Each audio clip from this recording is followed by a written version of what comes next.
Katie Nolan a platform or a podcast for another 6 months that will crash and burn. Hell, I'm going to be real. Almost nobody even knew who she was. There was a lot of who? Who question mark?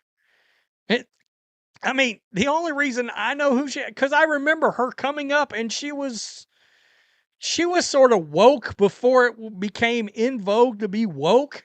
The second day of USA basketball training camp commenced in Durham, North Carolina, with Caitlin Clark continuing her participation alongside the assembled roster. Initial observations from the first day's activities showed moderate interest levels, with viewer engagement and social media metrics appearing lower than anticipated across various platforms announcing the Team USA roster. Questions surrounding women's basketball's current momentum have emerged, with noticeable shifts in enthusiasm compared to peak interest periods. Several factors may contribute to this trend, including ongoing CBA negotiations that leave the 2026 WNBA season's status uncertain.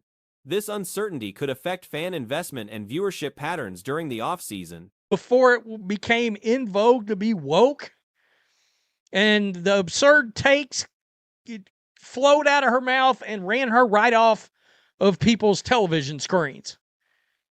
And ratings, well, if you don't get them, you're not successful.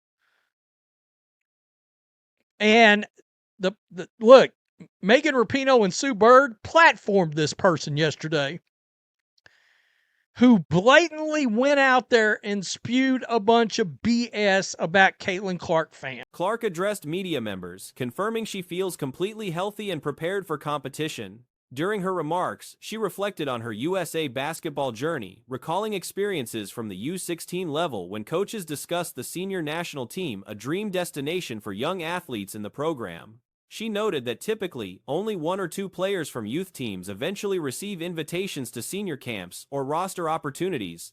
Given the caliber of athletes who have represented the program throughout its decorated history, Clark's USA basketball path has included both roster selections and cuts, providing perspective on the program's competitive depth and sustained excellence.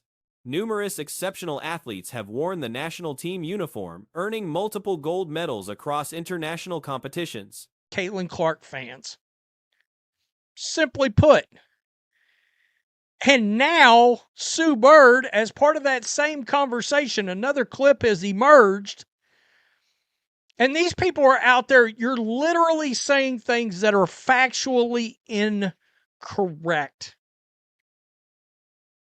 All right? We're not talking about outliers. All right? Every fandom across all sports have outliers. Some of the shittiest people ever. She emphasized the importance of never taking such opportunities for granted while expressing excitement about beginning this new competitive cycle. Footage released from the second training day featured multiple players, including Sonia Citron, Angel Reese, Cameron Brinkley, and Aaliyah Boston. Observations noted Citron's physical resemblance to Clark, while highlighting Boston's continued development since her collegiate career. Practice clips revealed strong performances from several participants. Paige Buchers demonstrated particularly impressive skills, with her mid-range shooting ability drawing comparisons to elite players. Shittiest people ever. But the fact is, this is not accurate. And let's just listen. For a large group of people, mostly that exist online, it wasn't enough, love a player, love Caitlin, love whoever you want to love. But it was simultaneously, they had to then say that every player that ever came before was trash.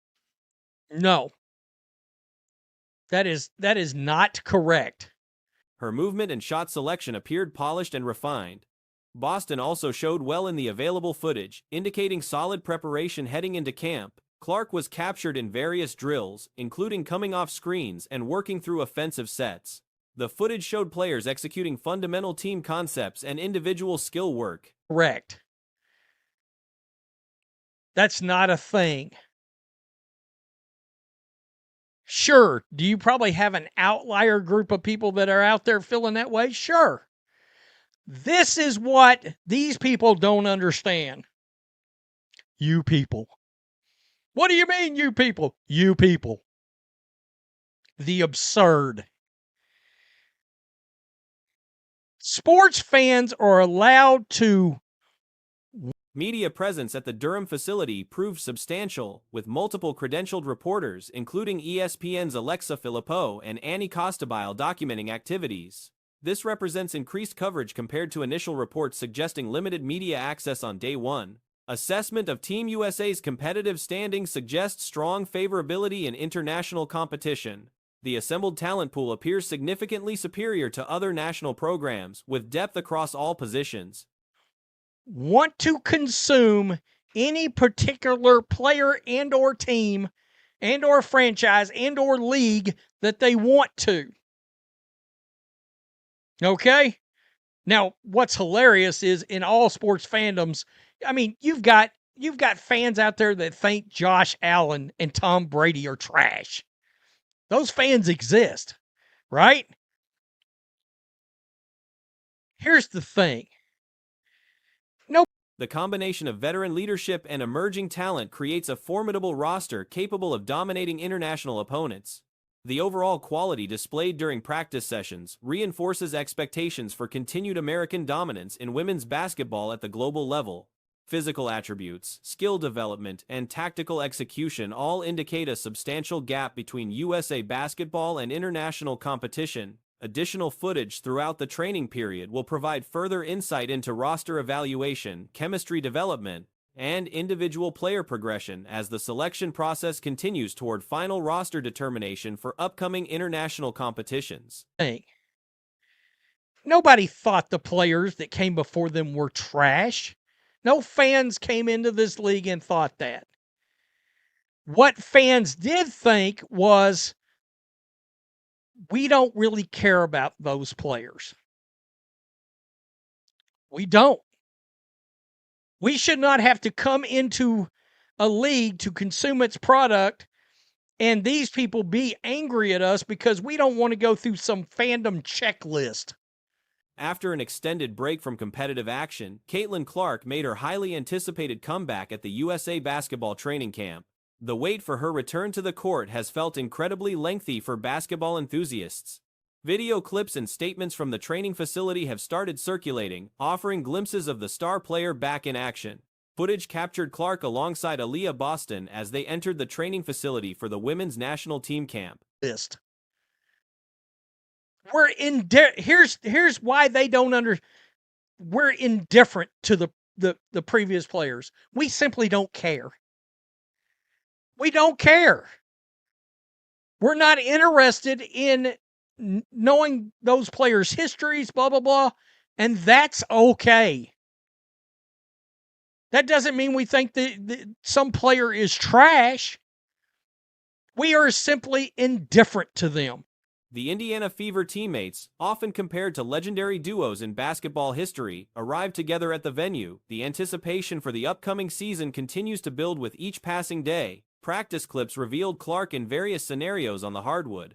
One sequence showed her in transition, racing down court before stopping and launching a successful jump shot. Days came around to this month. They got another extension. So if they go on strike, I'm pretty sure we will not have a WNBA lottery draft, an expansion draft, none of that. I don't believe none of that stuff will be going down. This is a major, major story. And to me, I think the ladies just hurting themselves, bro. At this point, the ball is not in their court for whatever reason. Alexa Filippo just broke this story a few hours ago.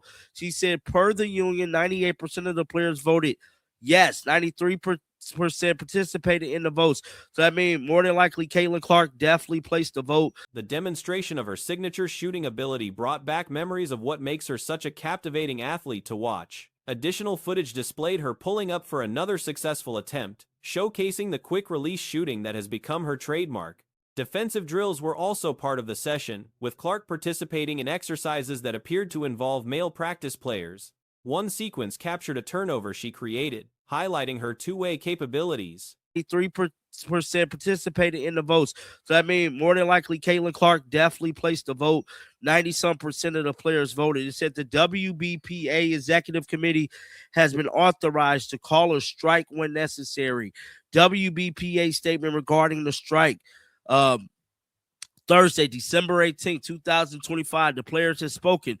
through a decisive vote with historic participation. Our membership has authorized the WBPA's executive committee to call a strike when necessary. The player's decision is Another clip showed her handling the basketball, moving around the perimeter, penetrating toward the basket, and distributing passes to teammates.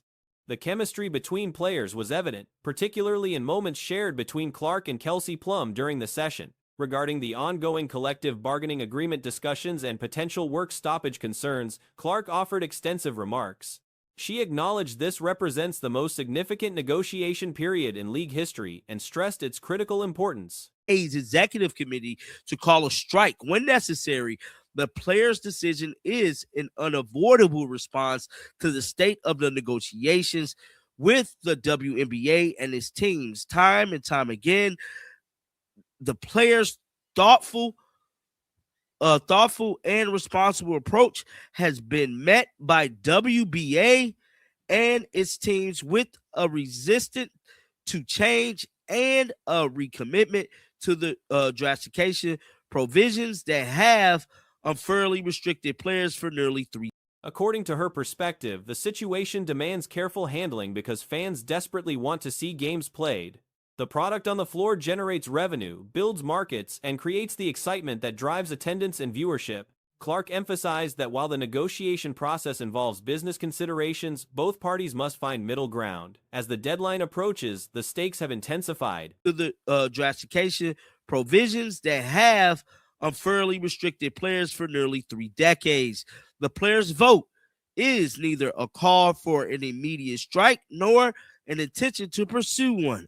Rather, it is an empathetic affirmation of the players' confidence in their leadership and their unwavering solidarity against ongoing efforts to divide, conquer, and undervalue them.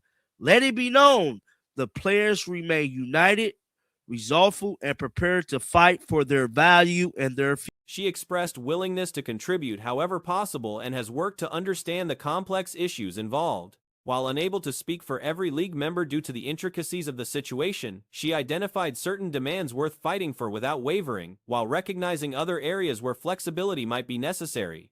Her statement highlighted this as a pivotal moment for the league and stressed the importance of not losing sight of that significance. Finding a path forward to ensure games are played next season matters not only for current fans but also honors those who built the league before this generation. The players remain united, resolveful, and prepared to fight for their value and their future. So as you guys just heard there, that is the official response from the WBPA. 93% of WNBA players have voted to someone have this strike. One of the comments said the entire leadership is made up of players who have ownership stakes in other leagues, and it's beneficial for them to kill the WNBA. That is facts. Somebody stated, when are the rest of the players the ones who... This measured response stood out for its recognition that successful negotiations require give and take from both sides. The commentary about her statement noted its sophistication and strategic thinking. The explicit mention of compromise appeared unique among player statements thus far. Understanding that both sides need flexibility to reach an agreement demonstrates awareness of negotiation fundamentals that haven't been as prominently featured in other public comments from athletes. NBA, that is facts. Somebody stated, when are the rest of the players, the ones who actually generate money for the league, going to boot them out of their roles? Now, they're talking about people like Nafisa Collier, Brianna Stewart. I think Aguma K is over the WBPA. She's in Project B. Somebody said they're so embeddedly by the attention received by a single player, yet resilient nonetheless. So many fans in the replies rooting against the players y'all should be supporting. Somebody said all... Her lengthy discussion of the bargaining situation proved somewhat unexpected but underscored her influence in these conversations. Among all voices in this process, hers carries particular weight. The awareness she demonstrated regarding fan expectations, their desire to watch her compete, reflects the reality of her impact on the sport. The excitement generated by mere practice footage, simple shooting drills, and defensive exercises during training camp exceeded much of what captured attention after her season concluded. So many fans in the replies rooting against the players y'all should be supporting. Somebody said all the comments condemning the players from folks buying into the league narrative that the league is still not making money. They ain't making money. They want folks to ignore that networks value the product so much that they just got a new revenue. They only got the new revenue deal. Look, y'all, they got this new revenue deal because of the Caitlin Clark hype. Adam Silver negotiated this deal because of the Caitlin Clark hype. I've been one of the people on the forefront. This phenomenon illustrates the drawing power she possesses. With this marking just the initial day of camp, more content and updates will likely emerge in the coming days regarding USA basketball activities. The organization surely recognizes her necessity for the international team roster. Her inclusion on Team USA for upcoming Olympic competition should be determined purely by basketball merit, free from any external considerations or politics. This deal because of the Caitlin Clark hype. I've been one of the people on the forefront telling y'all the Caitlin Clark hype has diminished. Yesterday's price is not today's price, guys. For whatever reason, these ladies wanted to assault Caitlin Clark. These referees wanted to not call certain fouls, not eject certain players for assaulting Caitlin Clark. There is no in-between. There is no, oh, well, this player brought the attention, that player brought the attention. The sport itself should dictate these decisions without interference. The return of Clark to organized basketball represents a significant moment for the sport and its audience. The enthusiasm surrounding even limited practice footage demonstrates the connection between this athlete and basketball fans. As negotiations continue and preparation for international competition proceeds, attention will remain focused on her development and the broader landscape of the league moving forward.